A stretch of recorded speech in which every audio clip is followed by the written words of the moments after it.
Hello, I hope you can hear me. I trust you can. Also, I typically like to do this before I go for my presentation. So this is my presentation. So I've been invited to a community to talk to them about unlocking investment opportunities for women. The title is a mouthful. It says building wealth with confidence and making your money work for you. And of course, my name is Adenike Adebola, as we all know. And that's the session happened or will happen on the 25th of April. By the time you're seeing this, the session will be done. So let's move. So the interesting thing is that there's a gender wealth gap that exists globally. So it's not an African thing. It's a global thing. On the average, men seem to outperform women in terms of wealth. Check the Forbes list, check everything. And I know that people like organizations like Forbes, they've now created what they call Forbes Women. It's basically to be able to attend to the peculiar issues of women and help with closing the gender wealth gap. But the gap still exists. And unfortunately, women tend to live longer. I think it's because we take the less risks, but I don't have data to back that up. But over the lifetime, because our denominator is larger, because you are more or less dividing the number of years the person lives by the total income they ever earn. So if a man lives up to 45, for example, and he is able to create wealth up to about $50 million, for example, or let's say $45 million to make the calculations easier. By the time you do 45 million by 45, that means on the average, he was earning about $1 million per year that he was alive. Of course, we know that he didn't earn a lot when he was a child, but when you average out, it's like $1 million per year. And if a woman in a similar situation lives for up to 90 years, for example, and she's also able to generate up to $45 million for every year that she's alive, for the whole of her years, that takes her to $500,000 per year that she was alive. So you see, the man earned twice as much as the woman did while he was alive. And so the things like age work in to women's advantage, and turns out that majority of the women that seem to be in money at all are women that inherited money. So it's still telling the story that women are not always investing in income generating ventures, which is something that we really need to look at. And the question is, our conditioning? Have we been conditioned to just be consumers? And the numbers seem to say so. So how are we going to go against that tide? And what do we do? And I'm a Christian, so I'm going to come from the Christian perspective and say that it was not so from the beginning. If you look at the Proverbs 31 woman, she was an income generating woman. Bible says that that her sheep, because she knows that her merchandise is good, that she brings things in from afar. She knows that her merchandise is good. And by the time we go in, we'll see that most often than not for women, on the average, the issue is not generating income. The issue is multiplying our income to grow wealth. Because unfortunately, very few, if you check, I'm using the Forbes list as my benchmark because it's published. Very rarely would you see anyone that is wealthy on that list that got into it from a job, a salary. Though we know that there are some CEOs that are highly paid, but what percentage of the population is that? And even for them, if they do make it to the Forbes list, it's not always because of their income as a CEO, it's because of what they did with that money, what they invested in. And it's beginning to take me to the parable of talents. Because in both instances, in one case, everyone was given one talent, right? And in the other case, they were given according to their capabilities. I believe that there are two stories, but they are telling the same story. Because in some case, we all got the same. And I would just like to ask you, what could be that one talent that everybody gets? Anyone? Anyone? time. We all have 24 hours. Nobody has more hours than the other in the day. So in the case of that, where they were all given one talent, we've all been given time. Time is that one talent we all have. And what we do with our time will determine whether we eventually get 10 talents back, 2 talents back, or if we're going to go hide our time by spending it scrolling on Instagram because we thought there was nothing to do with our time. And in the other case where one was given 1 talent, the other was given 2, another one 5, another one 10, according to their abilities. Let's just say like maybe it's a follow-on per se. So we've seen what you did with time. So because you used your time judiciously, you're able to earn 2 talents times 2 of your time because maybe you've been able to hire one person. Let's use that as the example. And the other person that got 10 talents was able to get 9 other people to work in his or her team. So now their productivity is even higher. Then the one that had 1 talent that didn't do anything with it, we're still going to take that 1 talent from him or her and give it to the person who used their 10 talents well.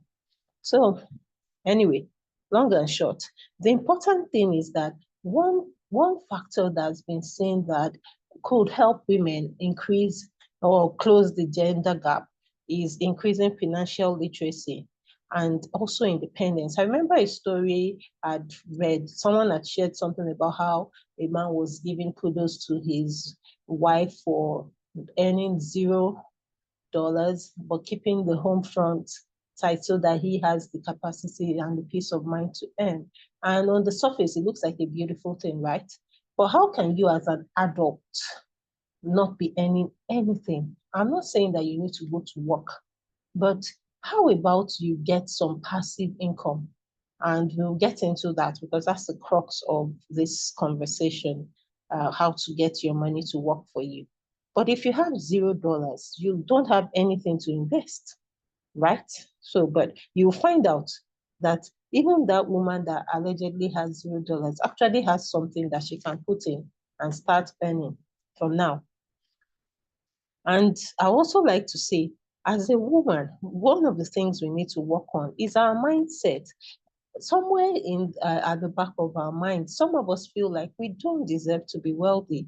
We are not.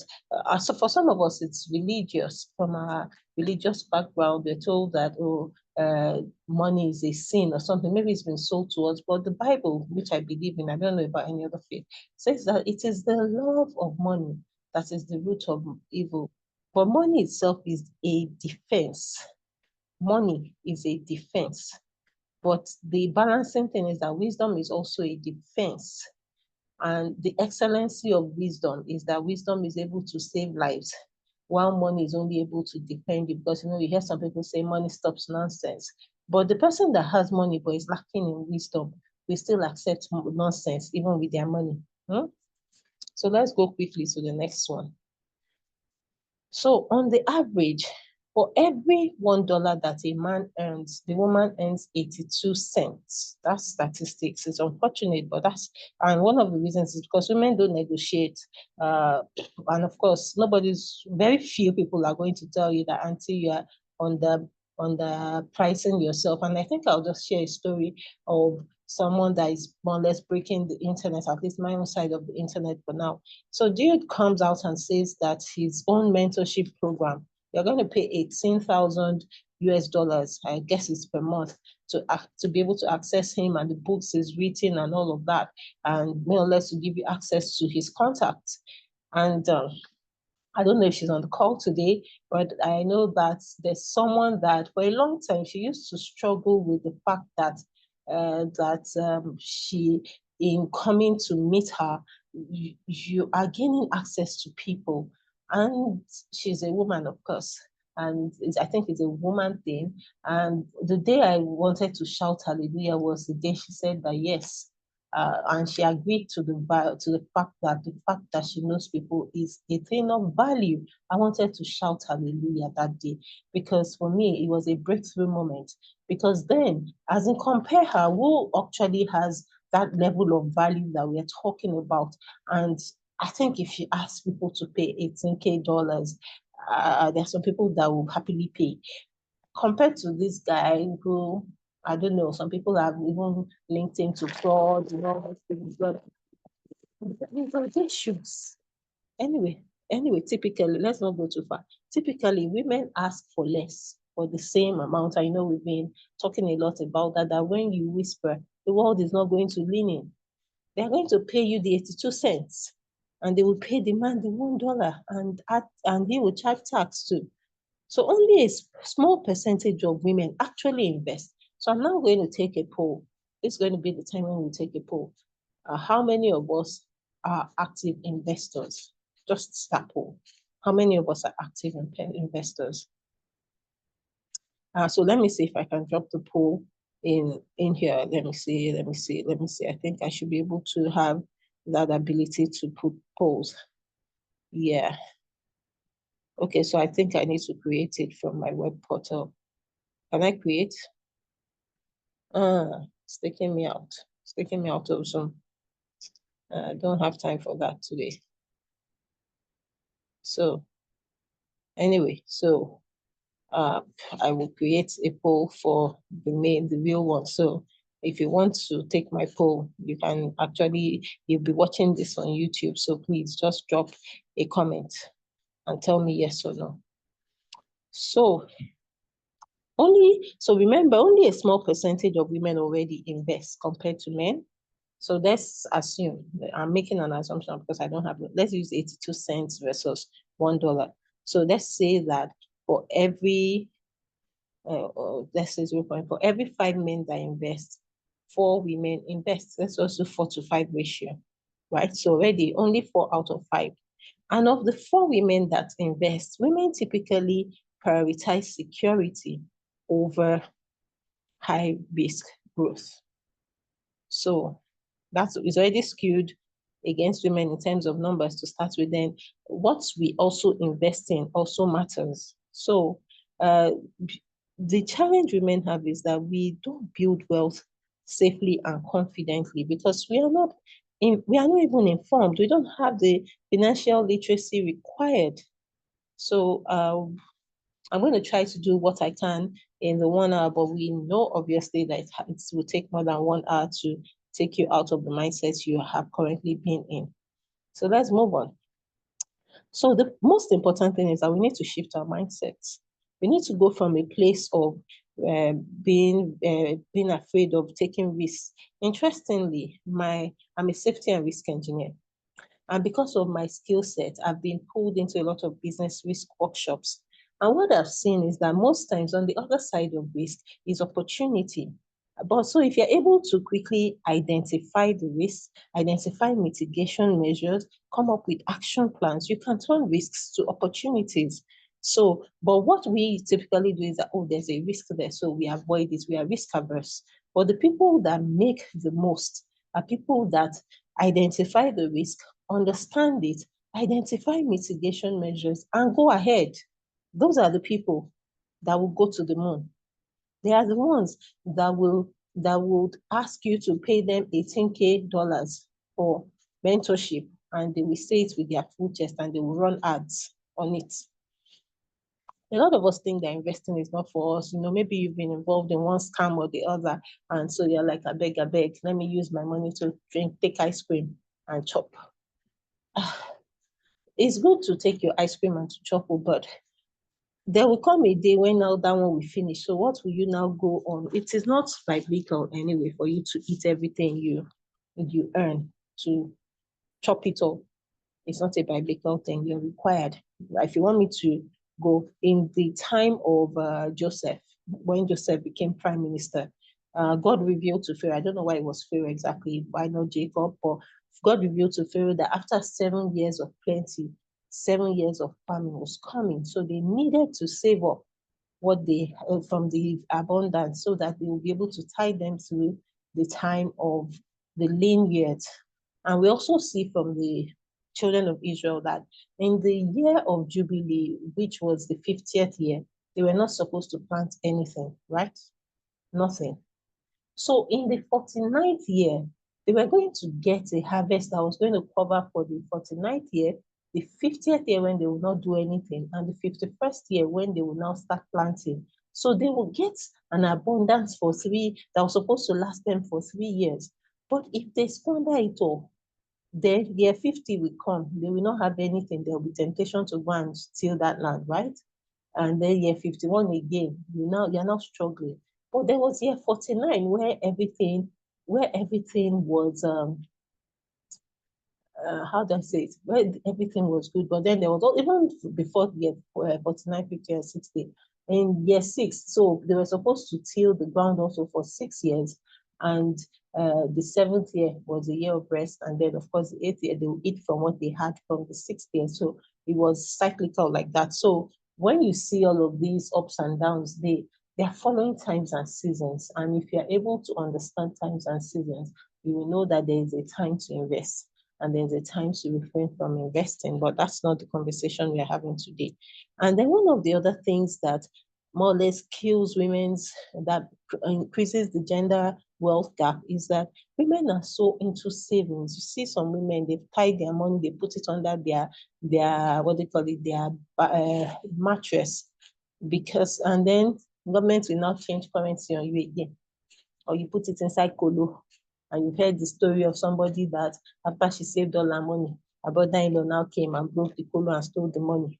Now she's dragging brother-in-law, or she went to go and save her money with her sister-in-law because she was trying to hide it from her husband so that he will not collect it. See, I know that family dynamics are different, so I don't even really want to go there. But if you're even trying to hide money from somebody, put it in a place that it will not get lost. In fact, there's even one that I'd seen a few years ago. Facebook reminded me again yesterday about this lady that because she didn't want her husband to access her resources. So she put all her property and all in her brother's name. And now her brother's wife is filing for divorce and she's asking for her property as part of his own property. How do you want to do it? Or you go and put it in father's name. Something will happen to father. Story, story, story. So, we need to be mindful. So we need to go from those mindsets to the mindset that helps us embrace financial education. Some of us will say maths is not for me. Maths is for you in Jesus' name, because you are going to use the principles of mathematics to pick the right investment, of course, as led by the Holy Spirit. But let the maths also be mathing. So the way I do it is that, Holy Spirit, where are we going? And sometimes it will direct me. I will see the stuff that makes sense, and that. So it's a collabo. Don't be that one that it has to be, as in it has to be using Blackboard to reveal it to you clearly in dreams and all of that, which is not bad anyway if that's where you are. But please, if you can brush up on your math skills, it really helps. You need to understand calculated risks. How do we make sure that we take risks that will work in our advantage? Like I said, the problem is not the risk. The problem is you identifying that there's a risk. I'll give an example of someone that came and was like, oh, sis, there's this, it was always a sis, there's this investment that that is guaranteed to give results in 6 months. I would like for you, kind of thing. And by the time I asked a few questions regarding the fundamentals were not fundamentally. And so I was like, thank you, sis, I'll pass. I don't know how it worked out for, I don't know. I hope that they made the investment, but I think I saw a snippet here or there about that not going. I think the dollar rate changed and all of that. So, those are things that if you're a seasoned risk person, you could anticipate. Someone else is going to say, oh, who would have anticipated that the dollar rate would go from 160 to 1,600 in 2 years or something? The risk engineer can actually anticipate. Yeah. The only thing the risk engineer is not allowed to anticipate, but even then we anticipate it, is force majeure, which is that it's an act of God. And even acts of God, we will still tell you to get insurance against the acts of God. So we may not be able to prevent it, but we can preempt it and take mitigation measures. We will talk to you about something that has happened once in 100 years. We will tell you, okay, that risk level, is it acceptable or is not acceptable? So those are things I've learned in my professional life that have also helped me. So any investment that I'm looking at now, like when I was doing all of investments on in there's one I don't want to call the app because they're not paying me. I'm still with them anyway. Anyway, they pay me referral fee anyway. So if you want to hear their name, ask me for my referral link. I'll refer you.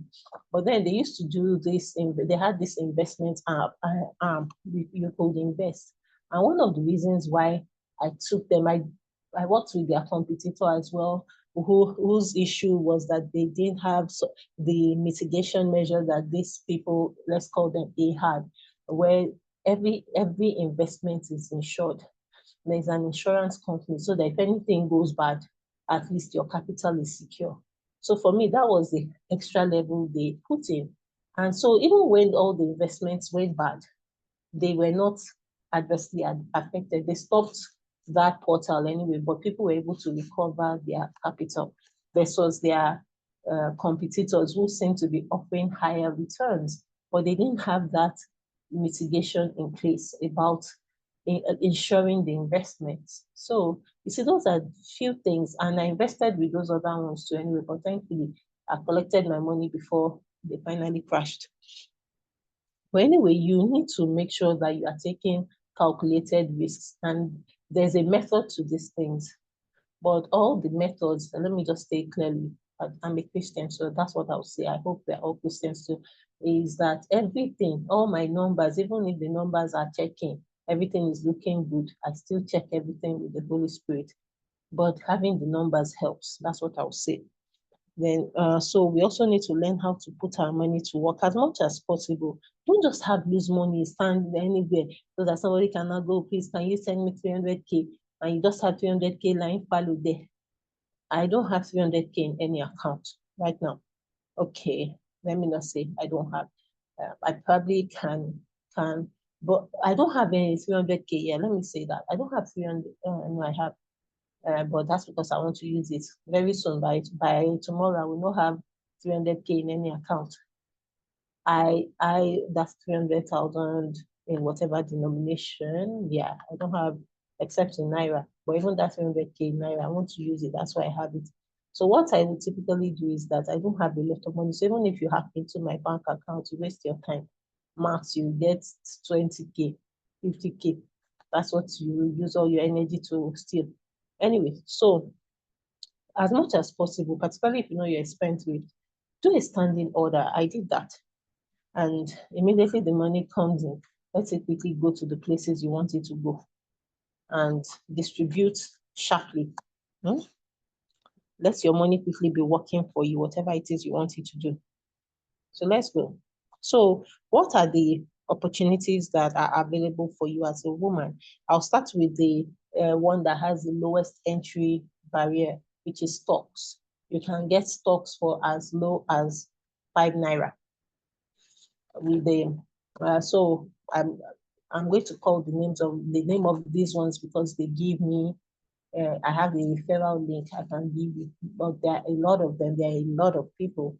A lot of I don't know if you have to pay to open your stockbroking account. I didn't have to pay when I started, and I actually started with mutual funds and stocks. Yes, so I opened the stockbroking account, and it was just get a stockbroker that you are sure of.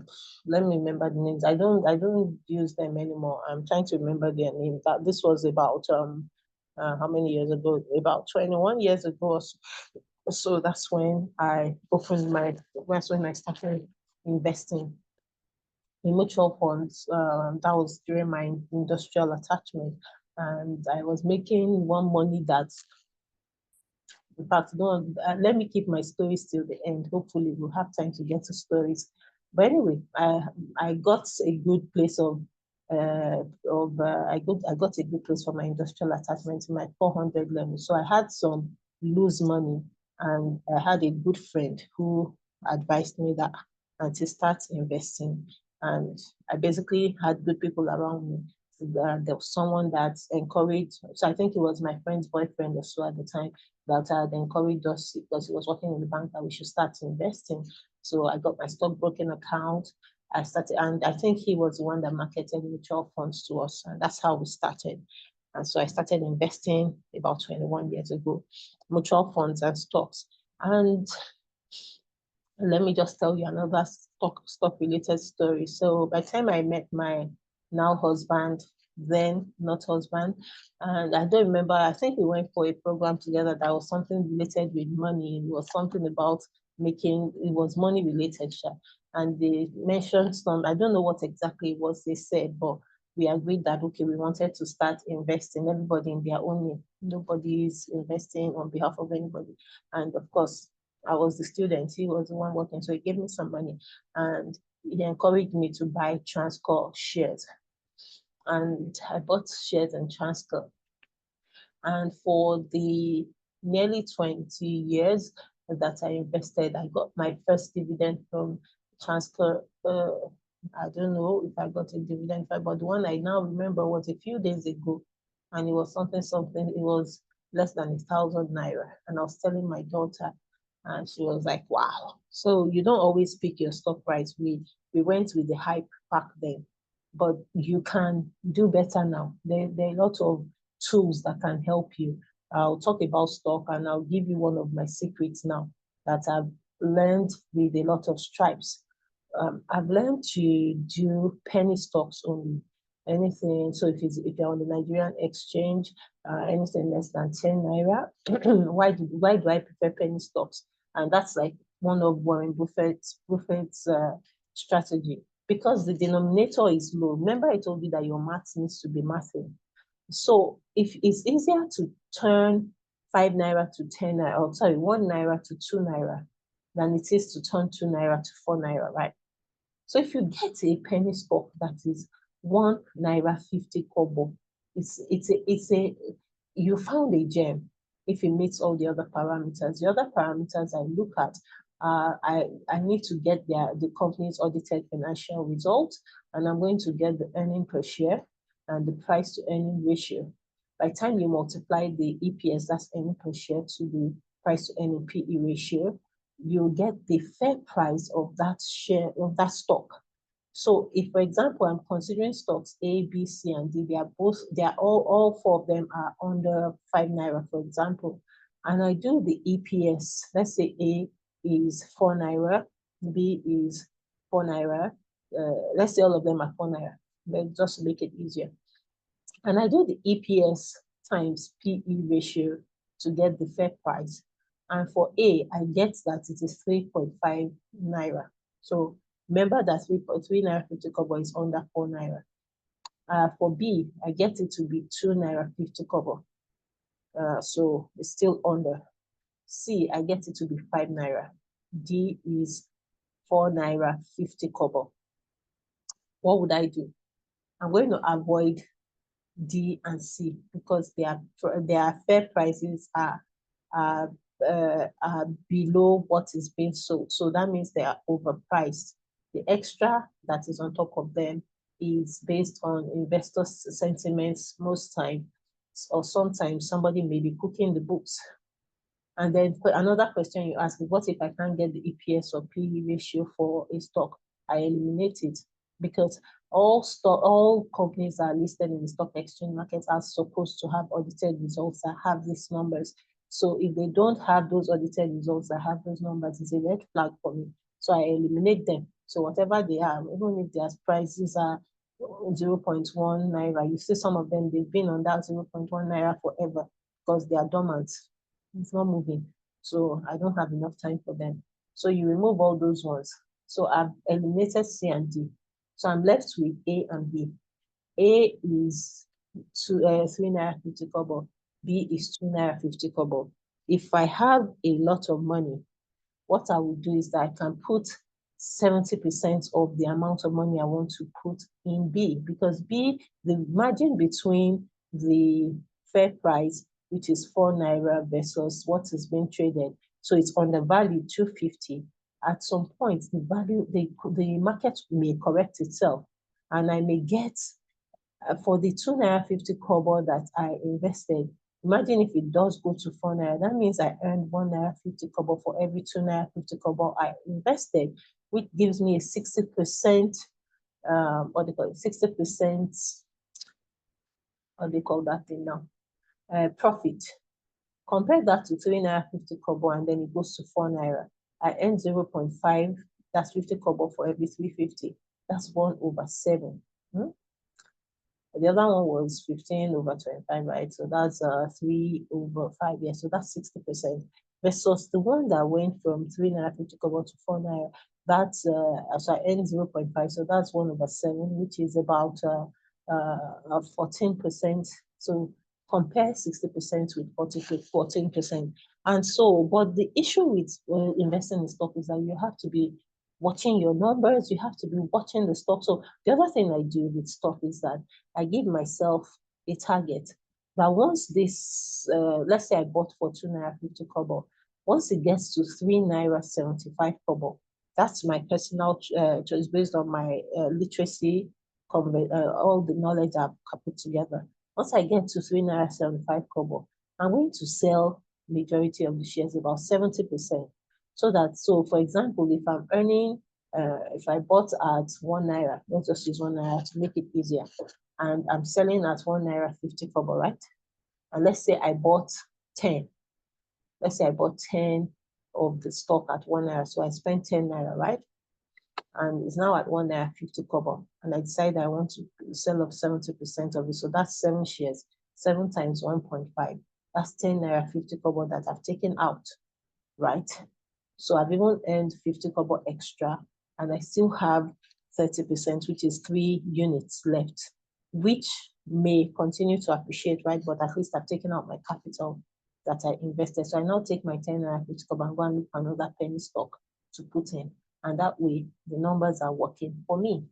But I'm sure it's a lot for you. If you want to, we can have more of this conversation. So let's talk about mutual funds. With mutual funds, you're investing with people that more or less you're trusting your investment managers. And I started off, like I said, with stocks and mutual funds. So with the mutual funds, I think I still went through my CSCS, but you don't need to have your CSCS. Once you have a relationship with your mutual fund provider, you're good. So I still do mutual funds, I still do stocks. And my mutual funds I do now, I have a standing order. So I have an account that any day money enters into that account. Before we start saying anything, they will come up, they will remove the money that is supposed to go into my investment account. So all I need to do is just make sure that money enters into that account. So once money enters into that account, that money will move immediately to my mutual funds. And depending on how the mutual fund performs, is I may make money, I may not. But remember that this mutual funds is managed by investment managers, and they also want to show you that you are getting a lot. So if you pick people that have shame, they will at least try to make sure that you make a bit of money. All the best. Then of course there's real estate, and real estate is, so I'm quite invested in that. So with real estate, you can do a lot.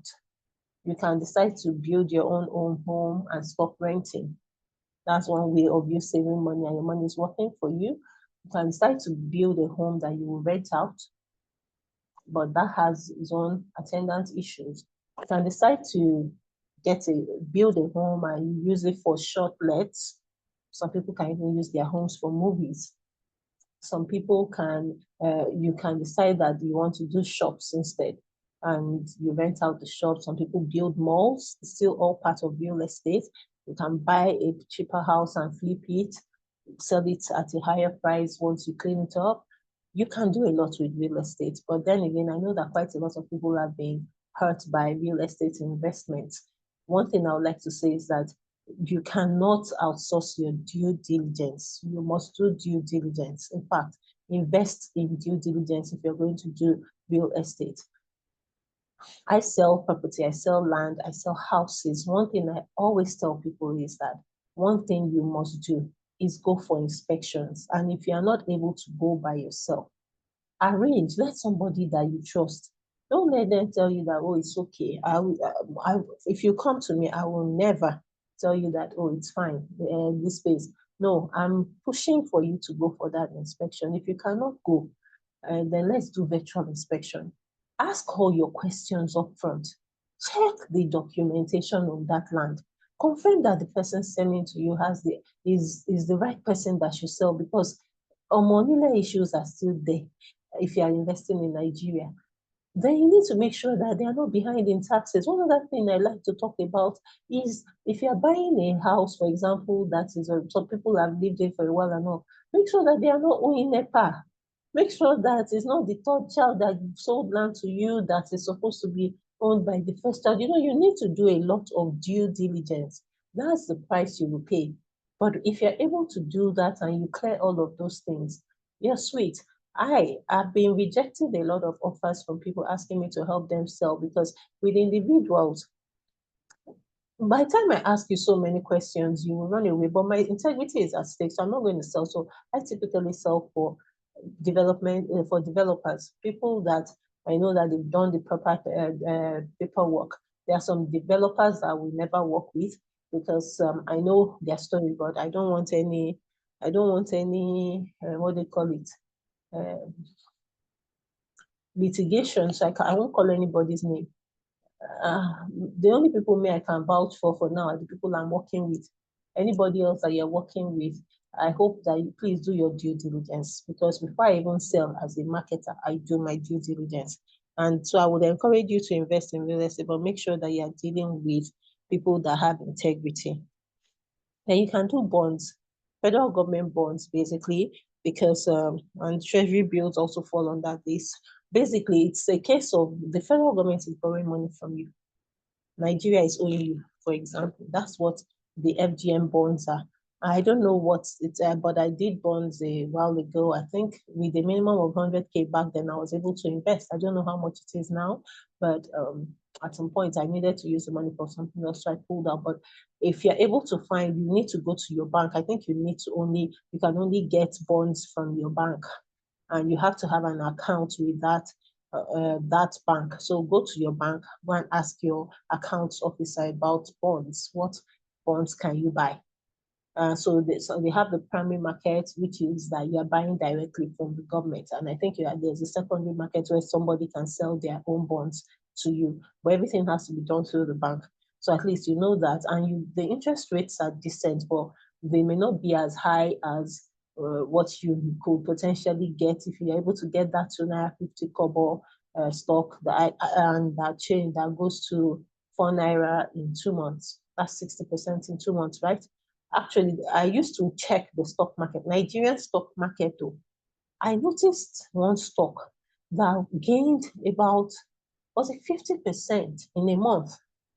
But you need to check the numbers, and you need to be able to make good predictions. And sometimes it's by the Spirit of God that you will know that this stock, let me buy it and keep. And in fact, the other thing is entrepreneurship.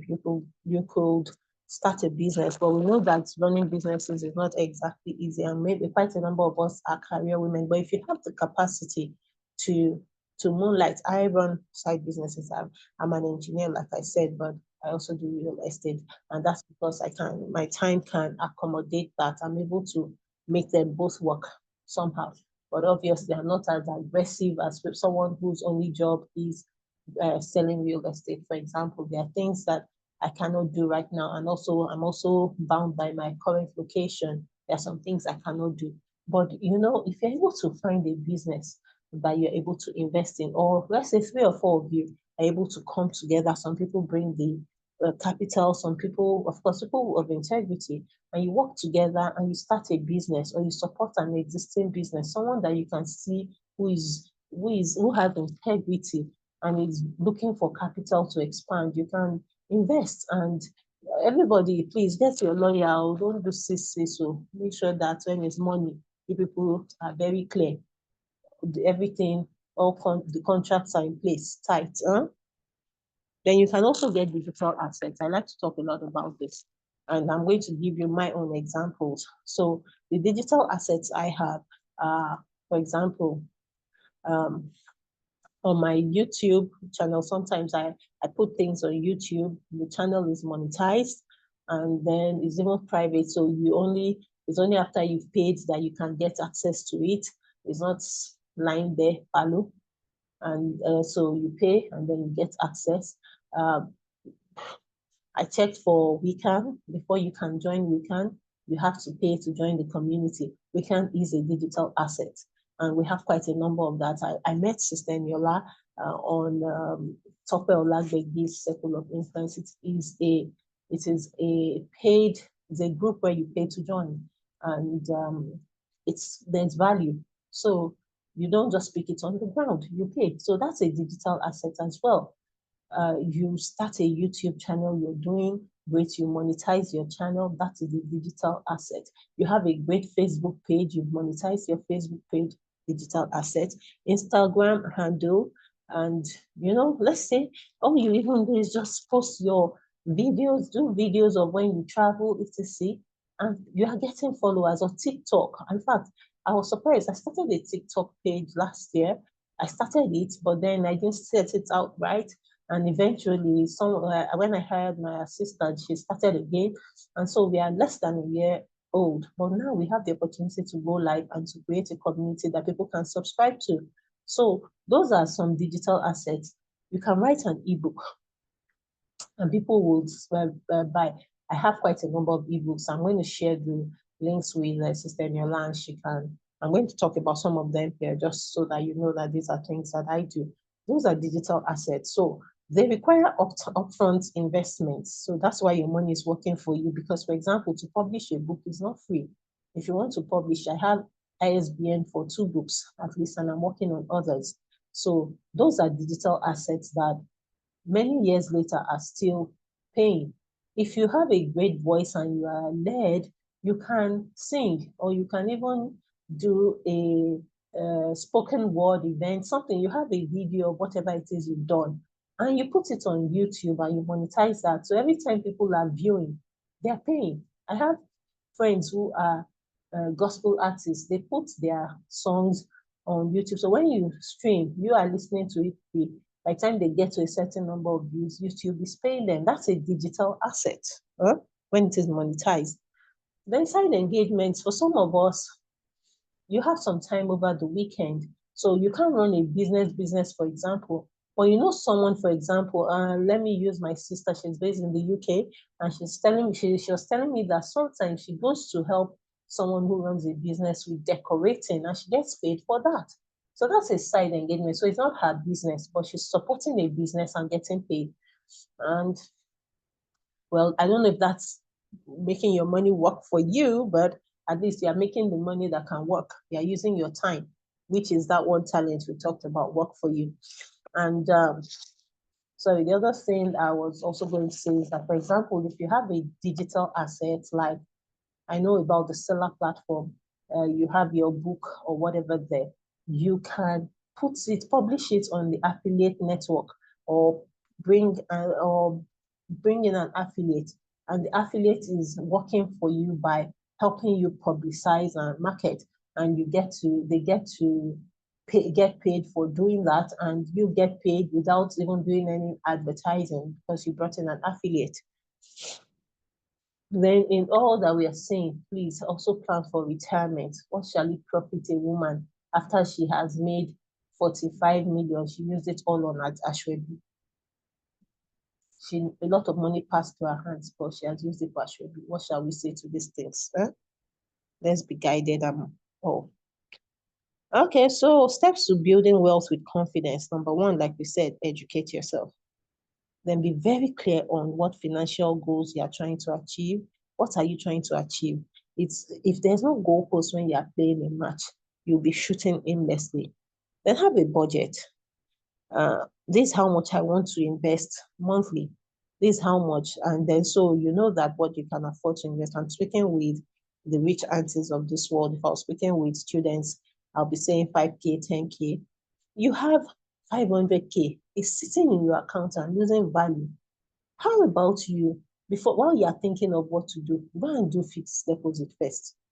Let's fix deposits. In fact, I had one other 200 and something K that I wasn't quite sure what I wanted to do with. What did I do?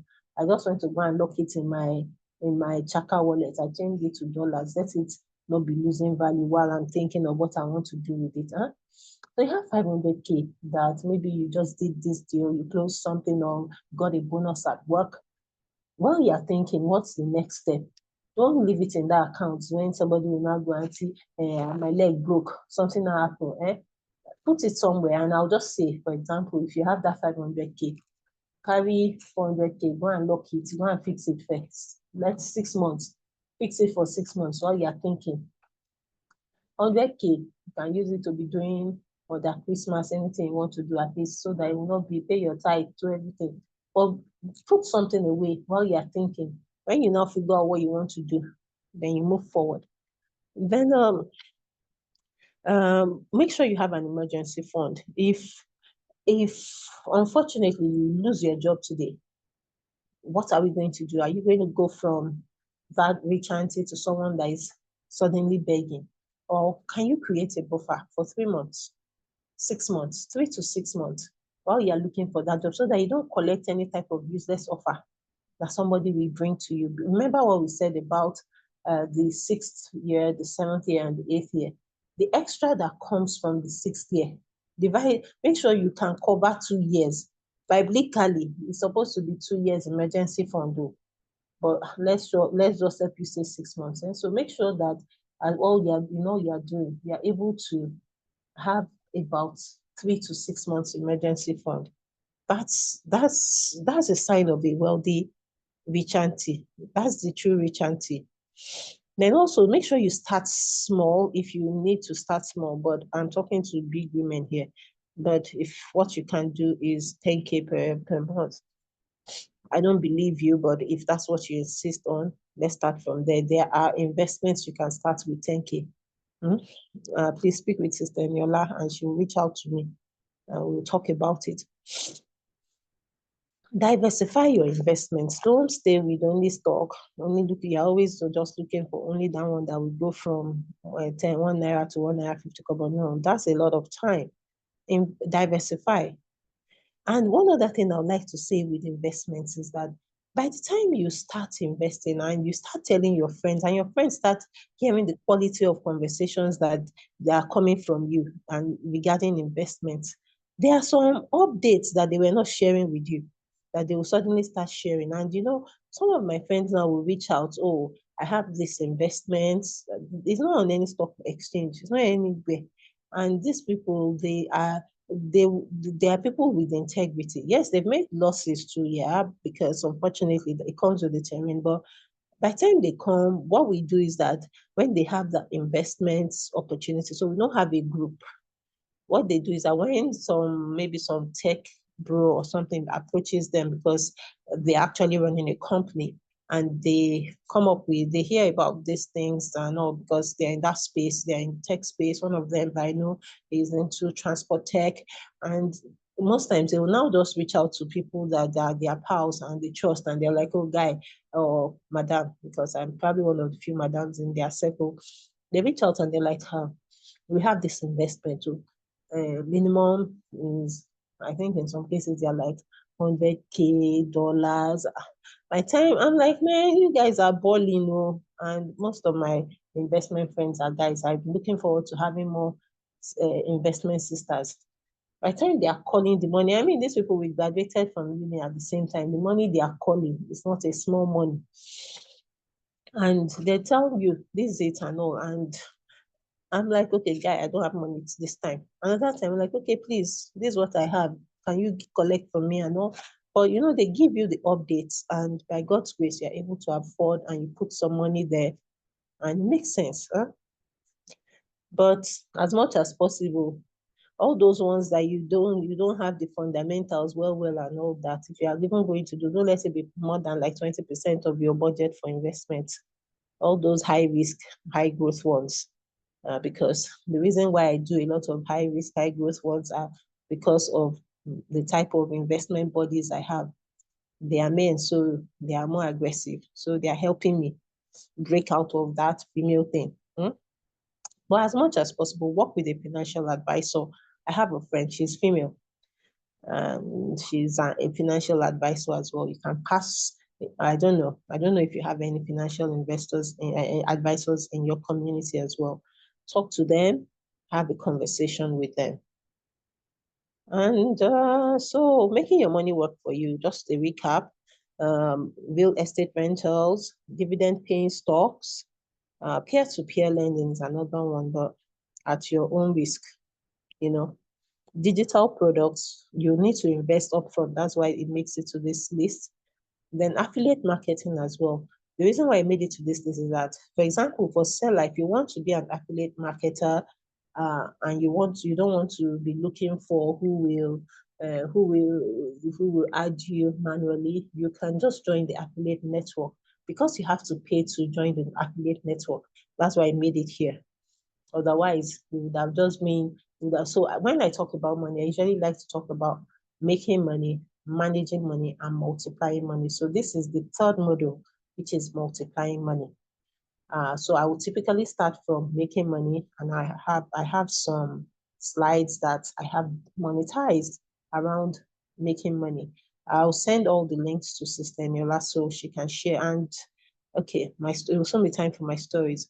Then royalties and licensing. If you do come up with some groundbreaking technology, please, even if it's not groundbreaking anything, you do an artwork, you are able to create an app, you sing a song, you do something, get your IP, you're creative, you create something, and you have an intellectual property, you register your intellectual property, and you can start earning royalties and license, and you can license people to use your app, for example, or something that is groundbreaking that you make. So you invested to get to that point, or you will now begin to make money for you.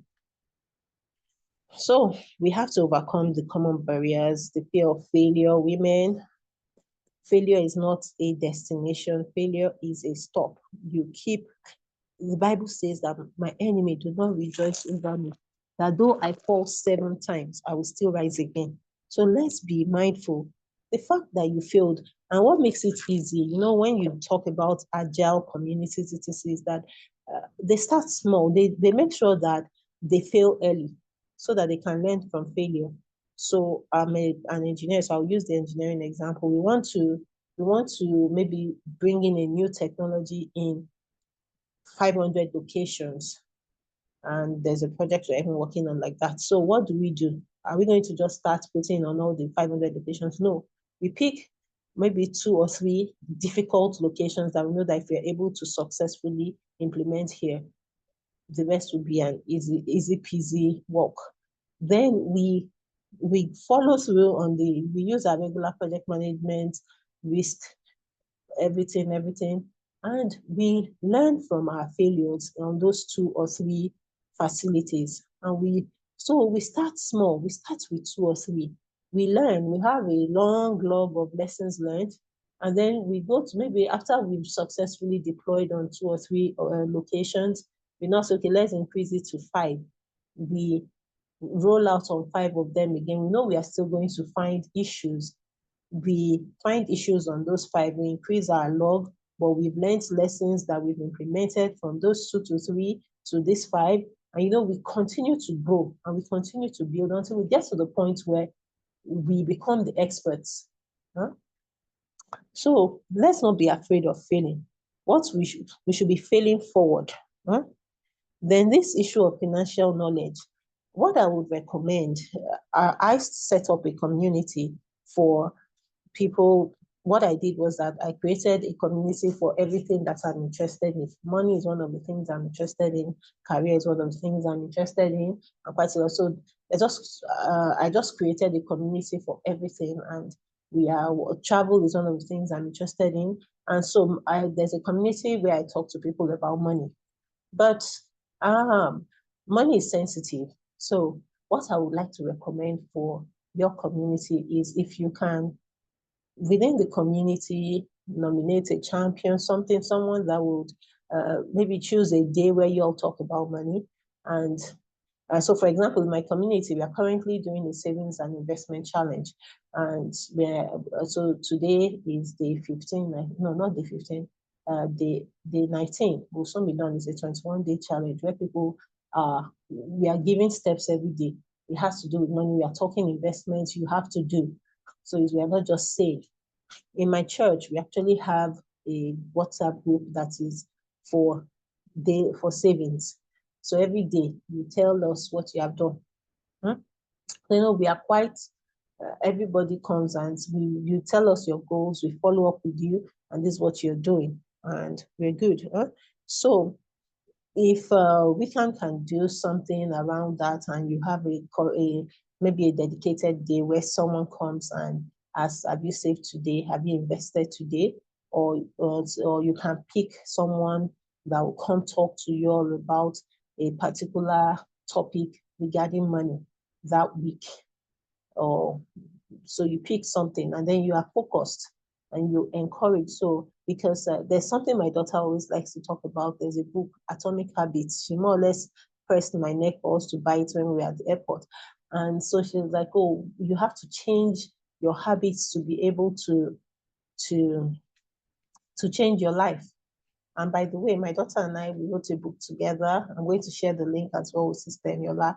You can feel free to patronize us. So I've been sharing my money secrets with her too. So she's learning. So one of the other barriers that we have is that I don't have time.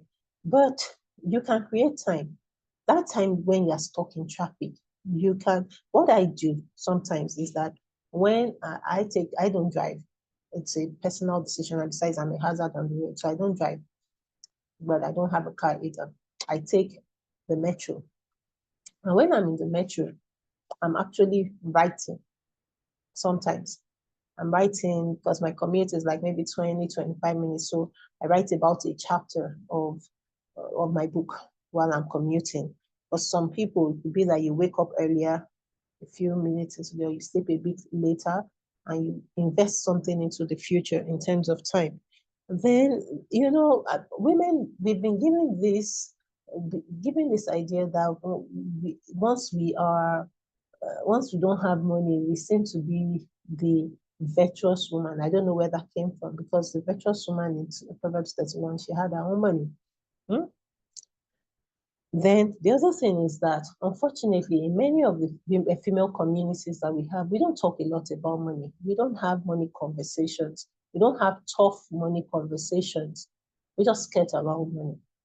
We don't, we are money avoidant. So we don't want to talk a lot about money. And I don't want to drag anybody, but sometimes we want to do stuff that we're like, oh, how do we make it free for some people? No.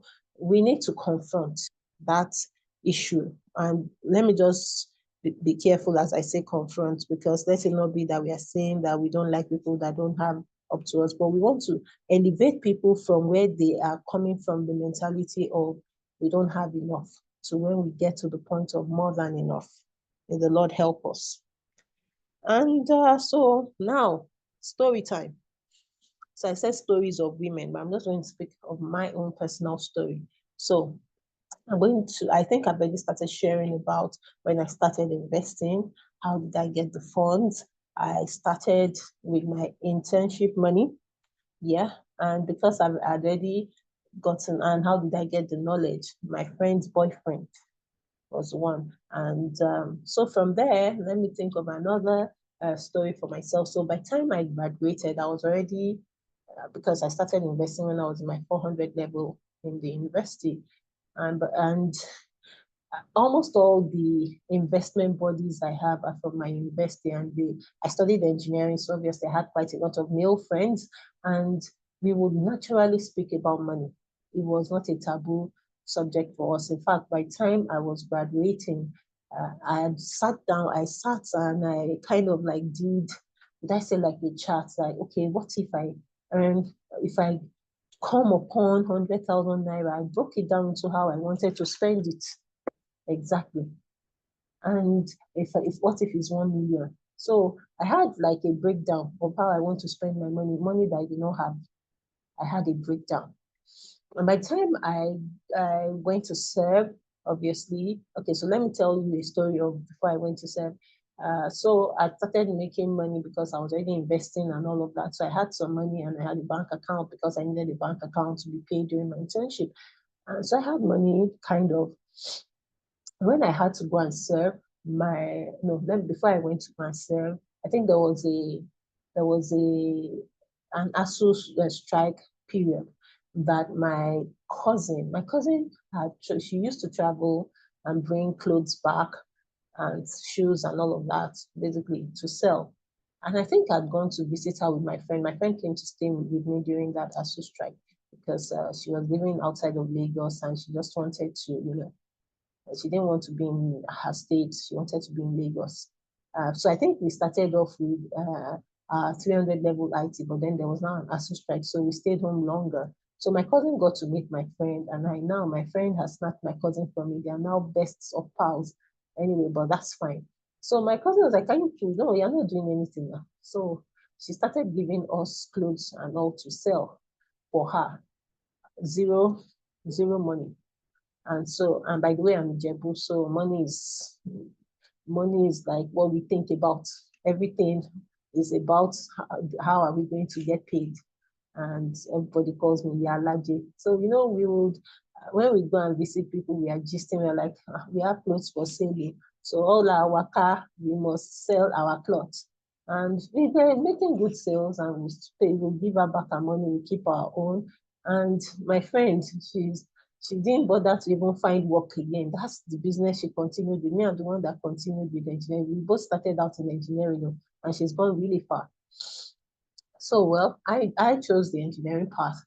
And of course, both of us went back to school. We graduated. I went to serve in the north. And then by the time I graduated, I think I started off in an educational facility. My mom was like, "Madam, rest now." I said, "No, I have too many things I want to do with money. I cannot be resting and doing nothing, but I need to go and make money so I can have money to invest." So I started work. I was working in the educational facility. They were paying me peanuts per se, but of course you have to invest because it had become my lifestyle. All my pals then, we are talking, what are you doing? What are you up to? We are checking up on one another, making sure that you are doing what you're supposed to do. You get a job. Everyone is checking up on you, basically. You are not allowed to go fallow. And so for me, I think that was one of my biggest investments, the circle of friends that I have. They are like my best investments because we are checking up on one another. Somebody is calling you, somebody is emailing you. Then, because I was working in an educational facility, I had access to internet. We talk about what we're doing. We didn't have a lot of money, but my I got to training school, got paid. Every time you're paid, you know that you have to pay your tithe, of course, save, invest, standard, no conversation around it. So no matter if you are starving to the end of this world, you must invest. It was like a standard thing. I didn't know any other life anyway. So it was like standard for my circle. And we continued from there. I met my husband, then we were married. We had all those conversations, investments and savings, not a nothing to discuss. And so it's been my lifestyle. So I am uncomfortable if I have money that is sitting in my bank account that I cannot say that, oh, for example, this money that I'm saying, this 300 or something, okay, I'm in a job because my brother added me to one job that he has left, but me, I'm still there because I still need to make some payments. So the job comes in, the cooperative becomes in helpful, the cooperative, the money, some money, every time I earn, I have to always think, what am I investing and where am I investing in? It's standard. We don't play. Huh? So, which other story do I want to tell you? I really want to tell you my real estate story, but I want to tell you a money related story or two before I get to real estate. And so everyone I've ever met, everyone always calls me Yalaje because I'm selling something. I'm thinking money because there's a Jebu blood. I'm doing risk management is money. I think there was a job I was on that I saw the opportunity to also be selling snacks or something on the side. So people used to come and buy snacks from me because they didn't want to walk outside. And I'll just put something on my drawer and people will just come and carry bread from home and people come and buy bread from me. It was as in, you are not allowed to not make money. As in, that's what I was born in. So I don't know the other way. But by the time I grew up, I realized I wasn't regular. And so one of the days, one of my colleagues, he came to, I can't remember what he came to buy from me. So he sat down and I realized there was an opportunity for ministry for me as well. People will come and share things with me that they would normally not share. The reason why I started selling it was I realized that my attitude was bad and I needed to work on my people's skills. So, and since I like money, I realized that if I'm selling, my attitude is better. So that was my way of improving my people's skills because I know that, okay, I'm trying to sell something to you, I have to be well behaved. So, he came to me and he just came and started talking and sharing about the side business he had engaged in. And by the time he started talking and all out, because I believe that sometimes I do operate in the prophetic, even in having these conversations. And as he was talking, we could see that he didn't have time. That was the major issue. And I just asked him that it really would be good if there was somebody that had your exact skill set that is like you. And he was like, actually, he has a twin brother. I was like, that's the person we are looking for now. And by the time we brought his twin brother into the business, his brother was able to look into a couple of things, plug some holes, and the business, so he didn't have to leave his job. His brother was working shifts or something, he was working offshore and he had rotation, so he was able to give that time. So the issue of time constraints was no longer there. And they wanted to bring me on board to the business, but I was like, no, that's they were selling car accessories. I don't like anything that's too hard like that. So I was like, no, thank you. I'll just pass. And no, but we were able to find that we were able to find a solution to that problem. But again, we are trying to talk about me. So let me get to my own side business. So I've been investing for 21 years. So how did I start selling real estate? So um, as a result of my online worker, I met this lady. So she and I were connected on WhatsApp. And so this day, I think it was a holiday or a weekend, I just noticed that she had added me to a group. And I'm like, but I didn't say much because she didn't seem like a malicious person. It didn't look like a scam or anything. And some people now came, I know they got really angry. Why are you playing? They got really agitated. So eventually we figured out she was trying to send a broadcast message to people about her business, but somehow she created a group instead. So when tempers calmed down and all, she was going to shut down the group. But me and a few other people, we encouraged them not to shut down the group because some people already started advertising their own businesses as she created the group. So we recommended that, instead of you shutting down the group, let's just put some structure around the group and let's see how it goes. Now, who knows what God wants to do with this? Because I met her on a Christian platform. And so I volunteered to be an admin in the group, of course, an unpaid admin. And so part of the rules was that people could post their businesses. I think only one business per day, but admin had to verify something of the sort. So on this particular day, someone posted about real estate opportunities. You could start real estate marketing with 0 naira, but it looks like a scam to me, in my own opinion. So I went as an admin to go speak to the lady and ask her that, tell me more about this business. And so I was like, okay, let me see if it's, let me go through it and be able to tell if it's a scam or not a scam. And so I registered, and from all I could see, it was not a scam. So I allowed it, I approved that and all of that. And that's how I got into the real estate space. So, it was just a happenstance. And also I didn't take the business serious for like 3 years. But by the time I started taking time to talk to God and ask God what he wants me to do with my life. He highlighted real estate as one of the things that he wants me to take seriously. So obviously I'm taking it seriously, and I'm learning lessons. Of course, there's the time constraint because I'm not led to give up my engineering job because my engineering job pays more than the bills. It is a high income skill. I cannot lie. God has been faithful with my engineering job. But I also know that I want to be a business coach. I cannot be a business coach without having business experience. So I definitely need a business, right? And then I'm able to speak knowledgeably, just like I'm able to talk to you now about investments because I've done it for 21 years, right? And I don't feel qualified to speak about someone else's experience. I can speak about mine. I've fallen for scams that were well packaged. So I'm not speaking from because some people say, oh, it's just greed. I don't think it's just greed, but I think greed plays a huge role. But let's be mindful when things look too good, they are too good. By the time the Ponzi, the two become four, four become eight, most often than not, it is a Ponzi scheme. And someone said, oh, that he did his due diligence. So I asked, what due diligence did you do? He said, oh, some influencers were marketing it. That's not due diligence. Due diligence is you checking for their books, going to see if they are registered, where are they registered? Because, for example, there was this guy I met, he's a well-known person on LinkedIn, and he was asking people to come and invest in Nigerian businesses. He's not based in Nigeria. And so it looked like, okay, something I wanted to do.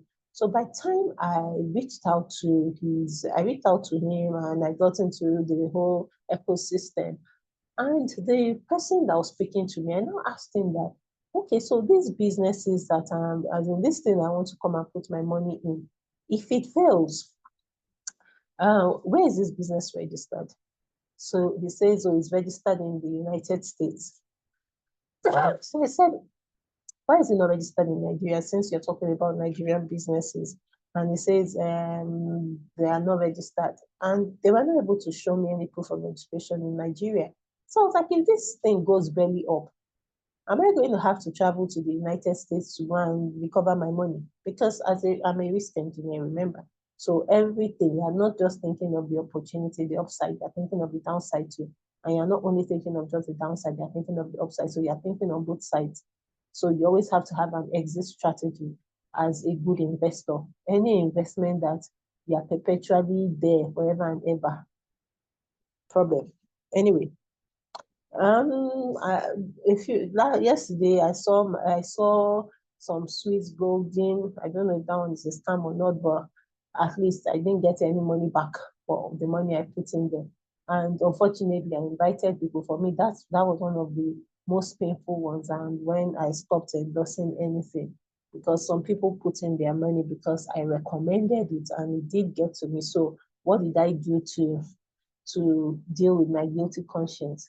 But one of them, anything she's selling or marketing today, I am an unpaid marketer. So I'm paying back all the money I collected from her by marketing. I'm going to help her set up a store. Everything that I can do to make my conscience feel better, I have done. And of course, I've apologized as well. So everyone that's invested because of me, I've gone back to them. I've apologized because I feel like that's the proper thing to do. And I'm very mindful of what I endorse going from now on. But it doesn't mean I'm going to tell people to stop investing. I'll just tell you to do your due diligence. When I'm shouting due diligence, please understand why.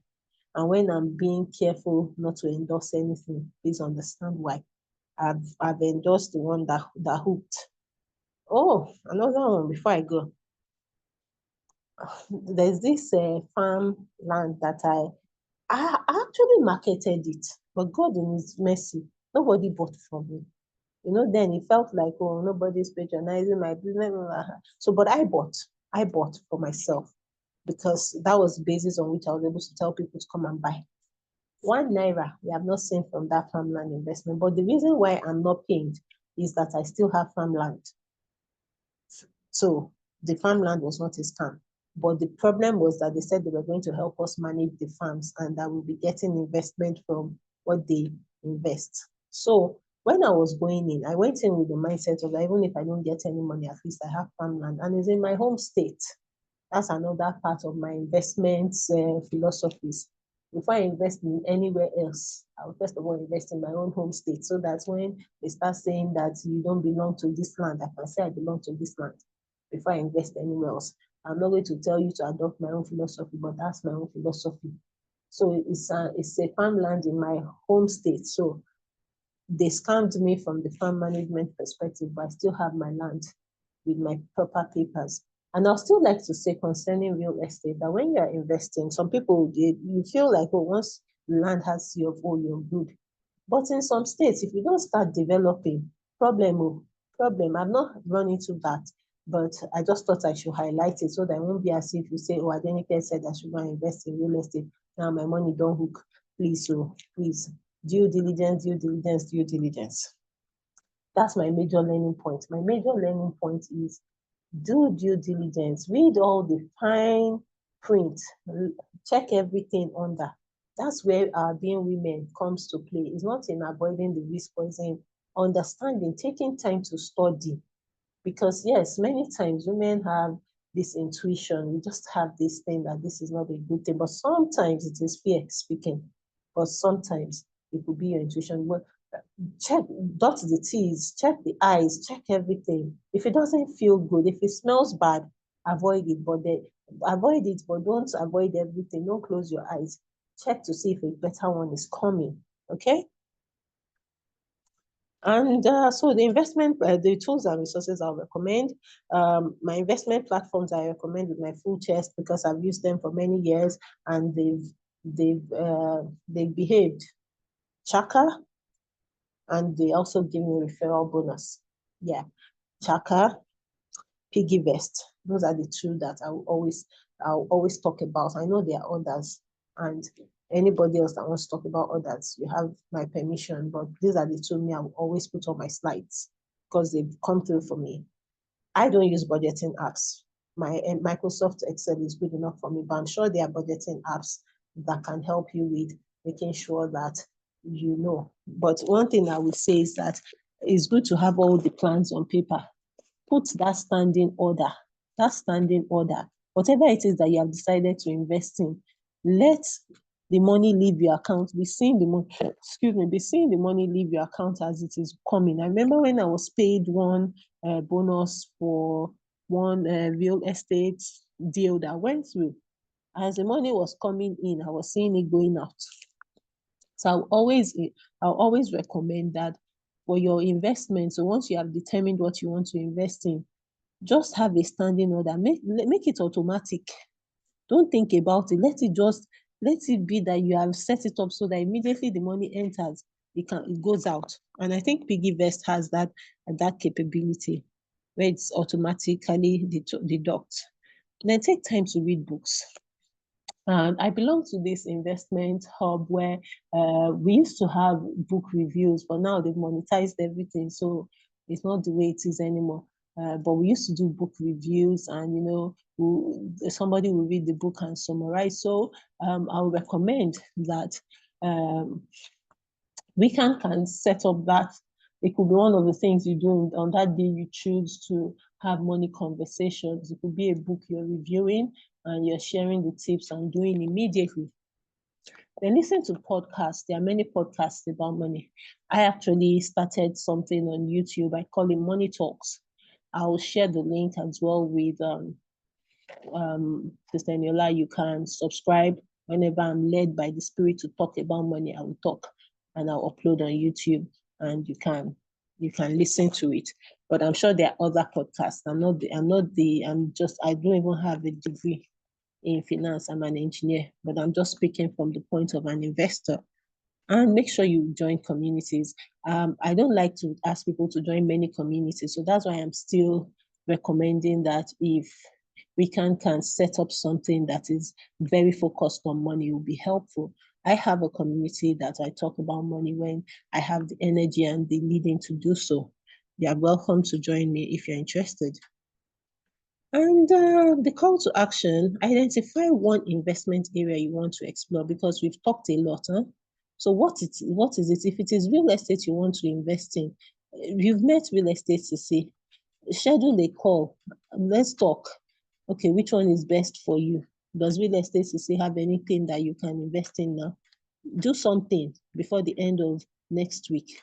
Come back and give a testimony. Commit to financial growth. As in, take your financial growth as seriously as you would take anything else. Actually run an accountability group as well, where we whatever goal it is, we have our worksheets, we talk through, we make commitments, and we do what we say we will do. Then I don't know. Like I said, I don't really like to ask people to join many communities. So if it is something WICAN can look into, you can create a wealth building group as part of this group. Let me tell you my story about why I started. I called it the Real Earning Women group. The reason why I started it was that during one review that I attended, one of the engineers from the client side, he told me that I'm so efficient, that he's so impressed with my work and all that. I'm good, long and short. But his question was that, are you mentoring anybody? And that question rang in my heart for a long time. I was like, am I mentoring anybody? As in, like, what am I doing to bring up more women like me? And I didn't have an answer. So what have I done now? I've created WhatsApp group, and I talk to women, invite them. I wrote a book when I was 44. I turned 44 this year. 44 lessons at 44.